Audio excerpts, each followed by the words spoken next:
Passport नागरिकता का सबूत या सिर्फ यात्रा करने का दस्तावेज? 2010 के सरकारी रिकॉर्ड में मिला जवाब। देश में नागरिकता दस्तावेजों पर बहस के बीच 2010 के सरकारी रिकॉर्ड बताते हैं कि भारतीय पासपोर्ट धारक NRI RTI का उपयोग कर सकते हैं, जबकि OCI और PIO नहीं। देश में इन दिनों नागरिकता के दस्तावेज को लेकर जबरदस्त बहस चल रही है। ऐसे में सवाल उठ रहा है कि क्या पासपोर्ट नागरिकता का पक्का सबूत या सिर्फ एक यात्रा करने वाला दस्तावेज मात्र है। आपको बता दें कि 2010 में अलग अलग मंत्रालयों के बीच इस बात पर चर्चा हुई थी कि सूचना का अधिकार अधिनियम में RTI का फायदा कौन उठा सकता है। इन चर्चाओं के रिकॉर्ड से पता चलता है कि विदेश मंत्रालय और गृह मंत्रालय इस बात पर सहमत थे कि विदेश में रहने वाले भारतीय पासपोर्ट धारकों को सूचना कानून का फायदा उठाने के लिए नागरिक माना जा सकता है। इसमें विदेश में रहने वाले पासपोर्ट धारकों को भारतीय मूल के लोगों और भारत के विदेशी नागरिकों से अलग माना गया और कहा गया कि ये दोनों श्रेणियां RTI का इस्तेमाल नहीं कर सकती। सरकार ने RTI आवेदक की नागरिकता के मुद्दे पर अब विचार किया जब अमेरिका में रहने वाले NRI ने सरकार को एक अर्जी दी। उन्होंने तत्कालीन प्रधानमंत्री मनमोहन सिंह को पत्र लिखकर कहा था विदेशों में रहने वाले भारतीयों की वोट देने और भारत के शासन में अपनी बात रखनी जायज इच्छा को मान्यता दी जाए। अलग अलग सरकारी विभागों के बीच बातचीत RTI एक्ट के तहत नागरिक की परिभाषा के मुद्दे तक ही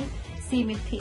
दस्तावेजों से पता चला कि विदेश मंत्रालय ने माना था कि कुछ RTI आवेदकों ने RTI एक्ट के तहत आवेदन करने के मकसद से OCI overseas citizen of India को भारतीय नागरिक की परिभाषा में शामिल करने की कोशिश की थी, लेकिन विदेश मंत्रालय और गृह मंत्रालय इस बात पर सहमत थे कि सिर्फ भारतीय पासपोर्ट रखने वाले और विदेश में रहने वाले काम करने वाले लोग यानी कि NRI ही RTI एक्ट के तहत जानकारी मांग सकते हैं और OCI इस परिभाषा में नहीं आते हैं।